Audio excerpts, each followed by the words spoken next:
When I got out of bed the morning of May 31st, 2020, after a sleepless night, I knew I had to do something. I didn't know what or what I would say. I saw the protests and the riots. I'd heard all the accusations about racism, racial injustice, and police brutality.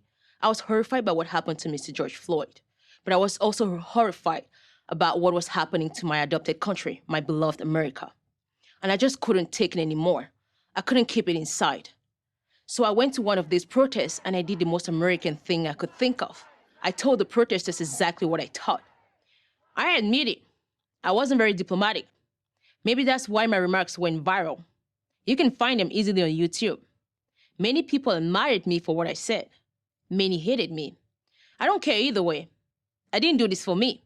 I did it for America, the greatest country in the world. And I know what I'm talking about. I was born in Cameroon, a country in West Africa. My family lived day to day, simply trying to survive. When I hear people talk about corruption and civil rights abuses here in the US, I shake my head. They never lived in Cameroon, or anywhere within 1,000 miles of Cameroon, that's for sure. I came to the United States for what I could never have in my native land.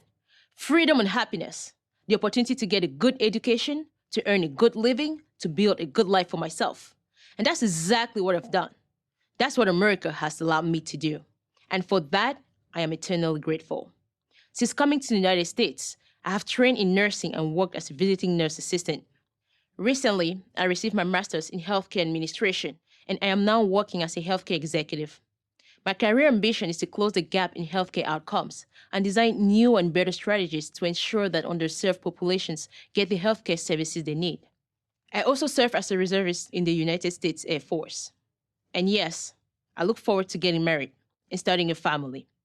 My life is grounded in a simple truth. There's no better place to live for anyone of any race than America. And everybody outside of America knows it. That's why they line up, like I did, at US embassies around the world, hoping for a chance to come here to live and work. This is truly the line of opportunity. So, don't go around trashing it. I don't care where you come from, or what your complaint is, or what your skin color is. I'm not having it. And that brings me back to May 31st, at that park in Washington, D.C. Mr. Floyd should not have died as he did. But make no mistakes, Black Lives Matter and their allies are using George Floyd's death to split Americans apart at the very moment we should be coming together. They're striking at the heart of this country, twisting the knife of white guilt with one hand and Black resentment with the other. These protests are not about empowering Black people. They are about disempowering Black people. Because when the fire stops burning, all that remains is hopelessness, anger, and shame. That's not empowerment. That's oppression. Look at the innocent victims, the business owners, many of them Black, who've lost their lives' work to looting and arson. What are they supposed to do now? Who cleans up the graffiti and the shattered glass? Who rebuilds? Who, after seeing the dreams go up in smoke, even wants to? Every week in Chicago, New York, Baltimore, Washington, D.C., Black criminals kill Black men, women, and children. Children! Do you know the name of a single one of them? Why don't their lives matter? Where are the protests for them? Why do we only get angry when a white police officer kills a Black man, while dozens of our brothers and sisters are mowed down every weekend in our neighborhoods? Black Lives Matter and its supporters, with their bottomless obsession with racism, pretend to be leading us to a better future, but in fact, they're setting us into a spiral of self-destruction. It was an intense struggle for me to get to America.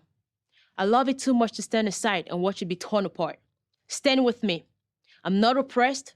I'm not a victim. I am a free American. I'm Nestra Yumga. So this government has failed us. The government itself has failed us.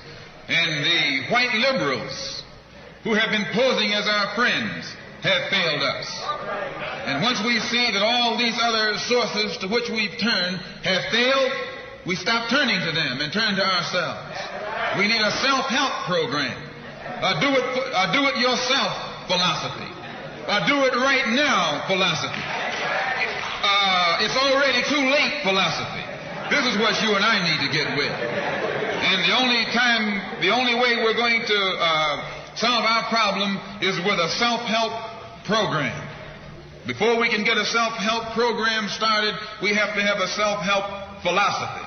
Any minority that has a block of votes that stick together is in a strategic position. Either way you go, that's who gets it. You're in a position to determine who'll go to the White House and who'll stay in the doghouse. You're the one who has that power. You can keep Johnson in Washington, D.C., or you can send him back to his Texas cotton patch.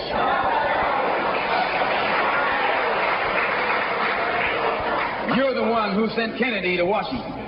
You're the one who put the present Democratic administration in Washington, D.C. The whites were evenly divided. It was the fact that you threw 80% of your votes behind the Democrats that put the Democrats in the White House. When you see this, you can see that the Negro vote is the key factor.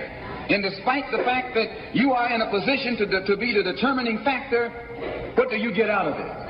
The Democrats have been in Washington, D.C. only because of the Negro vote. They've been down there 4 years. And all other legislation they wanted to bring up, they brought it up and gotten it out of the way, and now they bring up you. And now they bring up you. You put them first and they put you last. Because you're a chump. In Washington, D.C., in the House of Representatives, there are 257 who are Democrats. Only 177 are Republican. In the Senate, there are 67 Democrats. Only 33 are Republicans. The party that you bash controls 2/3 of the House of Representatives and the Senate, and still they can't keep their promise to you because you're a chump.